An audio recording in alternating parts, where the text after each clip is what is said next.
देखिए, मेरा तो ये मानना है कि इंडियन लोगों की खास बात यह है कि कहीं पे भी जाते हैं वो इंडियन खाना ढूंढ रहे होते हैं और बेस्ट इंडियन फूड इंडिया में ही बनता है। और जब आप इतने सारे गेस्ट को बुला रहे हैं तो आपकी जो कलनरी यानी कि जो खाने पीने की इच्छा होती है वो तो मुझे लगता है कि इंडिया में ही पूरी हो सकती है। और डेस्टिनेशन वाइज तो इंडिया के डेस्टिनेशन चाहे आप ओशन की तरफ जाएं, चाहे माउंटेन की तरफ जाएं, चाहे सिटी लैंडस्केप में जाएं, ब्यूटीफुल है। तो मैं ना सिर्फ समर्थक हूं जबकि मैं अटेंडी भी उन्हीं वेडिंग का होता हूं जो वेड इन इंडिया होती है।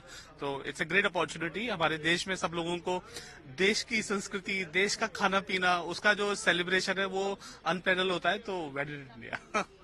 सर पेटीएम बच्चों की जुबान पर है, जापान में भी, और किन किन कंट्रीज में जाने का प्लान है आगे? देखिए, अब तो अभी हम एक गिफ्ट सिटी में खड़े हुए हैं जहाँ पे मैं सबसे बढ़िया बात बताना चाहूंगा कि गिफ्ट सिटी इंडिया से दुनिया के लिए होता है। तो as a technology company, as a fintech, we love what GIFT City offers us, an opportunity to go from GIFT City to the world. So while we are in India and Japan, I would rather want to be in GIFT City and then go to the world. Sir payment bank को लेकर RBI का regulation आया है, उससे कुछ फर्क पड़ेगा आप जैसी कंपनीज को? नहीं, आई थिंक आरबीआई की जो गाइडेंसेज आई हैं उनका सबसे अच्छा फायदा यह है कि आरबीआई का कमिटमेंट है पेमेंट्स को बढ़ाने में और डिफरेंट यूज केसेस की विड्थ बढ़ाने में। So we are seeing lot of good positive development, expansion of limits and new use cases, जिससे कि पेमेंट और डिजिटाइज होगा। सर जीडीपी की ग्रोथ बढ़ रही है, 7.6 इस क्वार्टर में आया है, दुनिया में सबसे तेज है। इससे पेटीएम किस तरीके से देखता है और पेटीएम के ट्रांजेक्शन में कोई बढ़ोतरी हुई है? अमाउंट ऑफ कितने बार ट्रांजेक्शन कितना हो?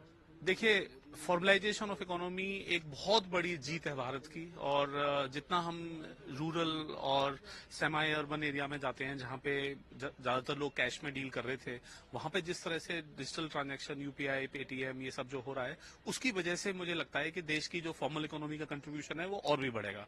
तो देश की जब इकोनॉमी बढ़ती है तो फॉर्मल फाइनेंशियल सिस्टम बढ़ता है और फॉर्मल फाइनेंशियल सिस्टम बढ़ता है तो ज्यादा लोगों को फाइनेंशियल अपॉर्चुनिटी मिलती है। तो ये सब कुछ हमारे देश के जो विकास की बात है, जो last man in the value chain है, जो लास्ट पर्सन होता है, उस तक पहुंचने के लिए सबसे अच्छी खबर है। कुछ नंबर्स बता सकते हैं कि ट्रांजैक्शन में कितनी बढ़ोतरी हुई परसेंटेज वाइज? हम तो देखिए, हम तो डिजिटल ट्रांजैक्शंस की बढ़ोतरी का आप यही बात बता सकते हैं कि आप ये मानिए कि ईयर ऑन ईयर 40 से 50% ग्रोथ आती है और month on month 2 digit growth चलती है।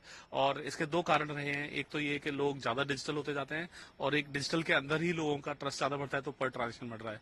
तो we are talking about upward of 50% growth year on year. Numbers of amount में? सर अमाउंट में तो मतलब मैं पेटीएम के नंबर ही बता सकता हूं जो हमारे क्वार्टरली डिप्लॉयड हैं। तो नमस्कार, मैं हूं मानक गुप्ता। अगर आपको हमारा ये वीडियो पसंद आया हो तो इसे लाइक और शेयर जरूर करें और हां, हमें सब्सक्राइब और फॉलो करना ना भूलें ताकि आप देश और दुनिया की कोई खबर मिस ना करें। तो जुड़े रहिए हमारे साथ और देखते रहिए